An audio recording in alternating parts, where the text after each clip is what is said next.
Let's start with the White Lotus. I know everyone sort of, you said you signed on scripts unseen. You get the scripts. Like, what was the first thing that made you think, oh, this is going to be like challenging in a good way? It's going to be interesting and different. Probably when I went to weather.com to look at Thailand's temperatures. I was like, Fair. oh, okay, this is going to be a scorcher. No, I obviously watched season 2 at home like everyone else, and I could see sort of the evolution of White Lotus from season 1 to season 2, and so I knew season 3 would be bigger.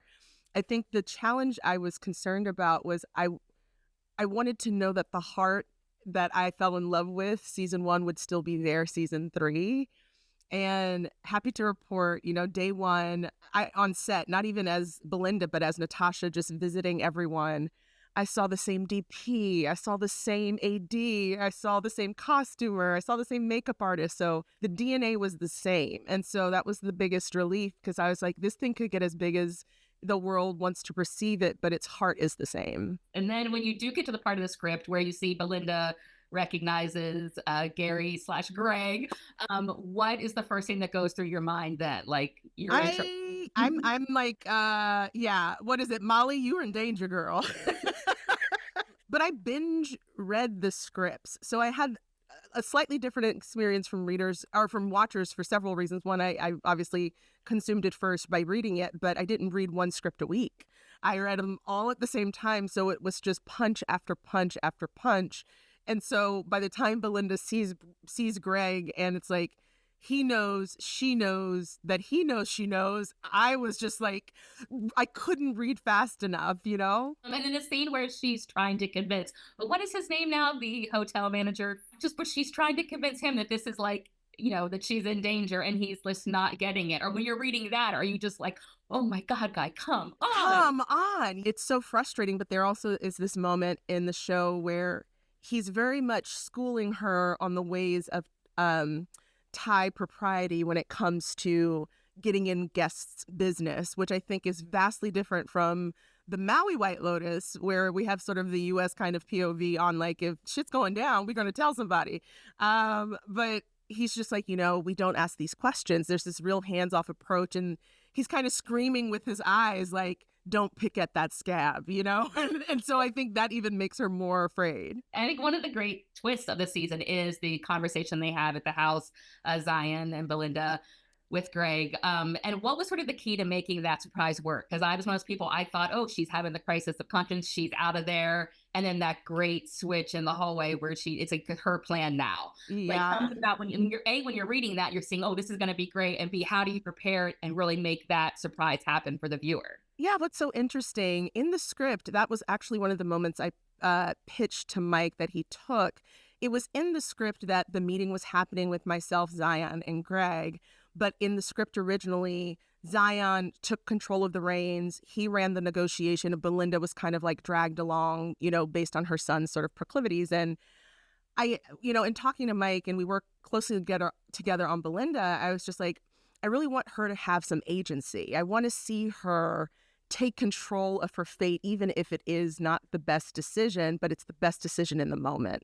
And the twist that Mike, this is, again, I just pitched ideas, and Mike, he spins gold. So what Mike did, he had Zion, instead of saying what I thought was in my backstory, that is that Belinda says, okay, let's go for $1 million, and then whatever it is, it'll be. Zion says 5. And so that's why you have her choking on her scotch, being like, what the fuck? So you still get Zion flexing his sort of like, I'm, getting my MBA and like trying to be, the man of the house type thing. But we see Belinda when Zion says 5 million. And this happened in the moment for me as character motivation. I'm watching John Grice, who's just a phenomenal actor and a brilliant person.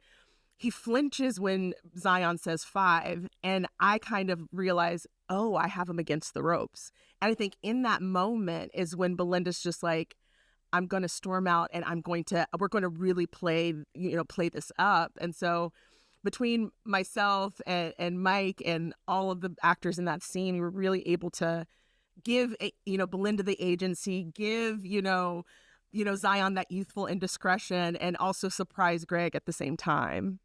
And the whole, like, just let the businessmen handle it. I was like, yeah, oh, I know. I know. When I read it, I was like, we have to get her on board. And so to show her go back and play Zion like a fiddle, I was like, Mike is brilliant. He sort of contributed largely to the character. I know there was, I guess, the line you improvised with the Pornchai sort of intimate scene with like, oh, consent, like, it's a new thing, but, in America. Are there other things that you think people don't realize that you really did kind of contribute to on a behind the scenes level with the character? Yeah, and in conversation with Mike, I talked to him about my travels and, just the idea of Black luxury travel in general. It's so often not depicted. And really wanting to have Belinda to have a moment with a Black couple at the resort. We shot actually a longer scene with the Black couple in the first episode. And I really do think it was brilliant for Mike to trim it because that look is so often what the moment is. As someone who travels, you don't really sit down and have conversations with other Black people that you see in other homogenous spaces where you feel sort of on the outside. You kind of look and you're like, you good? Yeah, you good? And it's like this, visual conversation. But yeah, it's wonderful to work with someone twice now who doesn't make you afraid to sort of contribute. And I think he recognizes that, much like himself, we have the same hyphenates. We're both actors, directors, writers, producers. And so he knows that I'm not coming it from a place of like an actor's ego where I'm like, I'm just trying to get more stuff on the screen or the page. I'm a writer. And we geek out in that way where I'm just like, if things need to get cut for, the efficacy of story, I'm like, let's get rid of it.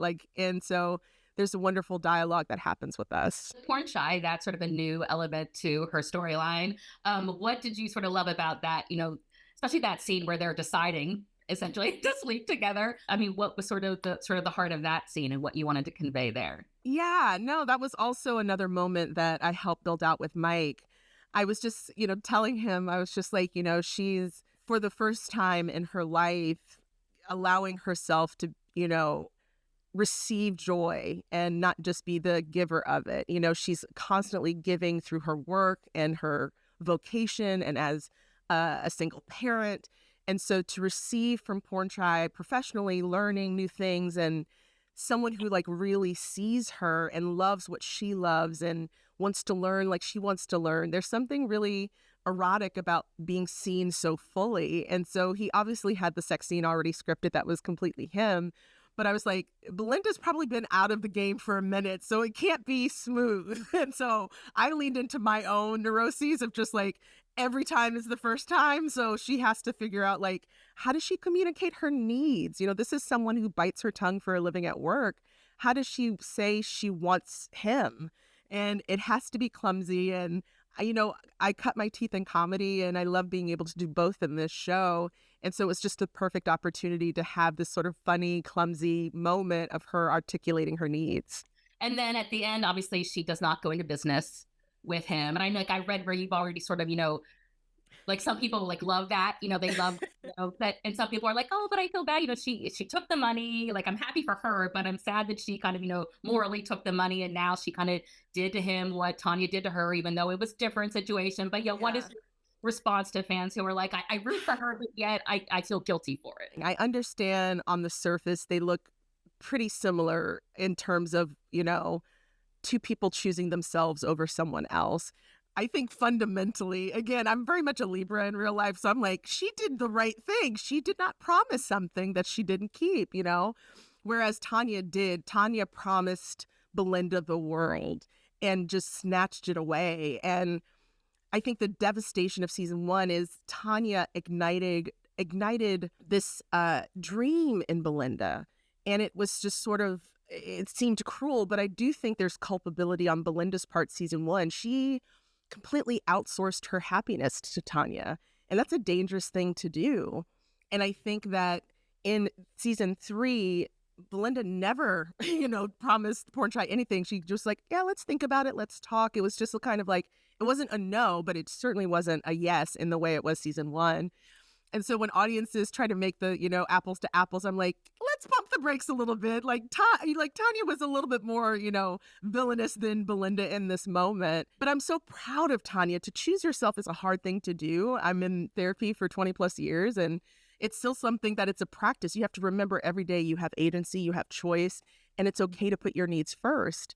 And I feel like Belinda has never chosen herself before. So to me, it's an actually like powerful moment of showing that you don't owe anything to anyone in that respect. You have to take care of yourself first. You have to put your oxygen mask on first. And I see her doing that in this moment. I think that segues nicely into How to Die Alone because, I mean, like I said, obviously I was like a life coach for me, and just I wanted to just kind of go through some of my favorite scenes, and one of them is the Thanksgiving episode with the siblings. And for anyone who hasn't seen it, just incredible 9-minute scene where they're biting at each other and bickering about one's cheating, one's kind of stolen the other's identity in a way, and then they all of a sudden break and reminisce about childhood infomercials and are singing.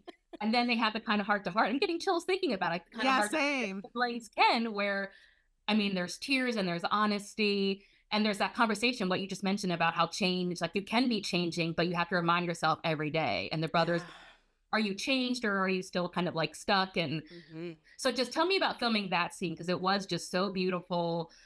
In so many different ways and so authentic and real. That show is the most vulnerable thing I've ever put in the world, and it remains the thing that I'm the most proud of. And it is definitely the product of 20 years of therapy, being able to say a lot of those things out loud. And that scene in particular, when we were talking about breaking the show, even, we didn't want to be constrained by, traditional formats where we had to do things the same way every episode in terms of execution. And I grew up in the theater. I went to school for theater, and one-act plays was something that was being said about the third act of of that episode. It's just like, let's just treat the third act like a one-act play. Let's just be in it. Let's just hear this conversation.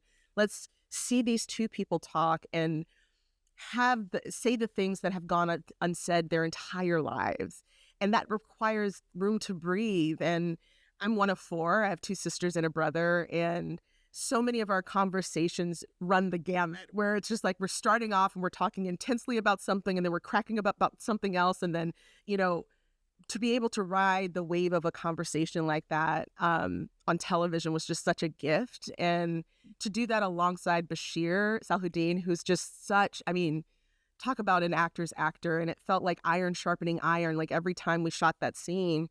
And for the first few run-throughs, it was just top to bottom. We didn't do coverage. We just ran the scene and just really let the cameras move, and we were just in it. And it felt so real to have that kind of conversation with someone you love and also are annoyed by. And, it's that whole, grade school thing of just like, fuck you, but no one else can tell you to fuck you. Like you have this moment where Bashir is just like, you don't know how much you're loved. And she's like, you just called me a liar and a thief, but now you're telling me how much I'm loved. But it makes sense. And it was it was one of the best days on set, to be sure, of just being able to sit in that moment. Because so often, as I'm sure you know, it's like on set, it's just like a lot of running and there's no time to just be in those moments. And you have to manufacture the stasis of calm for these short bursts to get good scenes.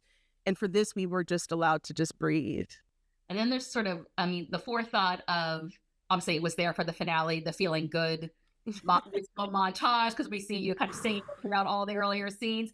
Yeah, like take me through that, because another one just that kind of gives me chills thinking about what it means for the story, and then just the feat of filming it as well. Oh man, it was a feat indeed. It was the biggest swing because we shot still waiting to hear from the Nina Simone estate to get the rights.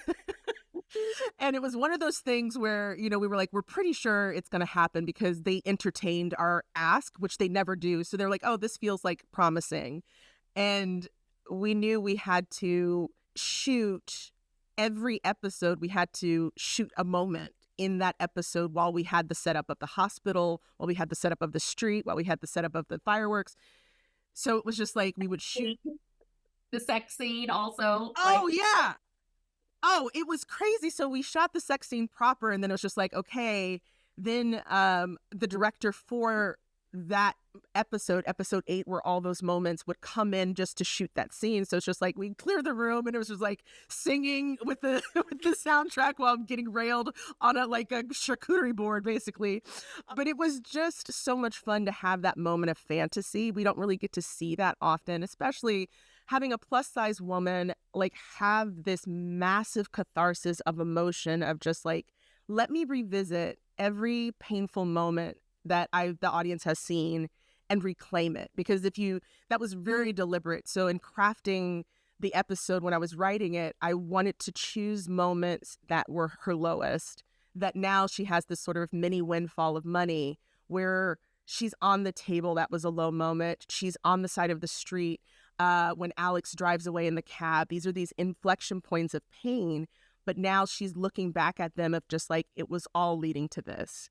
And so it's just a beautiful opportunity to play with that conceit that like when we're going through the hardest times, we're able to ultimately look back at them with appreciation because they're a part of our stepping stone to this sort of like joy. And just, oh, I miss this show so much.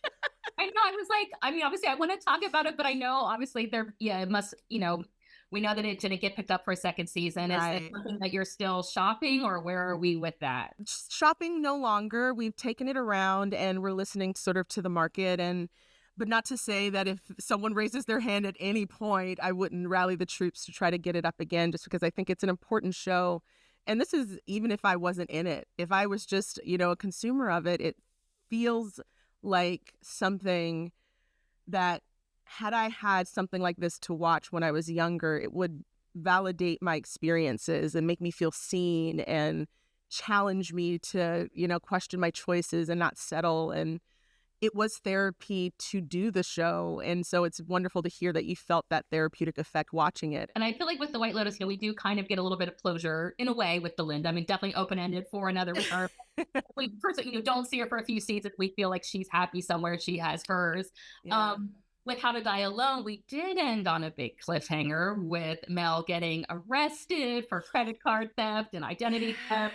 Right as she's about to, reveal her feelings for Terrence. Obviously, you knew what was going to happen next. Is there anything you can kind of say to fans like me who want to know where Mel would have ended up without giving away too much? Maybe I realize you may want to use it down the line, but what can you give us anything? Yeah, so with my co-showrunner Vera Santamaria, we broke 4 seasons of the show. We knew it was going to be 4 seasons long, and that journey, without getting into the minutia, she does end up with Terrence, but she ends up with herself in the end. So the Terrence saga kind of resolved, I think, in season 3, and season 4 is unlearning a lot of stuff because there's no, meet the guy and the problems go away. If anything, they're exacerbated. And so we wanted to, again, use the show as an opportunity to subvert expectations, that everyone's thinking it's this love triangle between Belinda and Terrence and Alex, but it's really Mel. Oh, sorry. That's true. I've been going back and forth. That's my fault. I apologize. Yes. Sorry. Between Mel, Terrence, and Alex, but it's really this love triangle between Mel and then ultimately Terrence and herself. And like, she has to choose herself in the end. And so we had a really cool sort of finale planned where that happens. And we had Rory and Ben end up together because it's kind of the story of him going from being out in the streets to domesticity. And then this story of Mel of like being, kind of closed off to everything to being opening up. So she's kind of in the streets, over the season 2, exploring. And then obviously in the very poetic way, she ends up with him. Yeah. What are you hoping to do next? What do you have cooking? Yeah, I am working right now on the amazing project about Teresa Johnson, aka Risa Tisa from the TikTok series Who the Fuck Did I Marry? And so we're going to be shopping that around this summer, which is really exciting. And I'm starring in that and producing that as well. And yeah, there's several other projects at Big Hattie that we're working on, several films. But I feel really lucky to be able to do what I do, and I can choose these projects and have a little bit more say in what I do. And But yeah, I just want to continue to tell stories that center marginalized voices and continue to subvert expectations in ways that delight and surprise. And the Risa Teesa story, the Who the Fuck Did I Marry series, is going to be really, really incredible. I'm so excited about it. We just did this a pitch yesterday, and so I just saw Risa and we got to talk shop. And so every time we circle the wagons, it's really fun, and I get excited.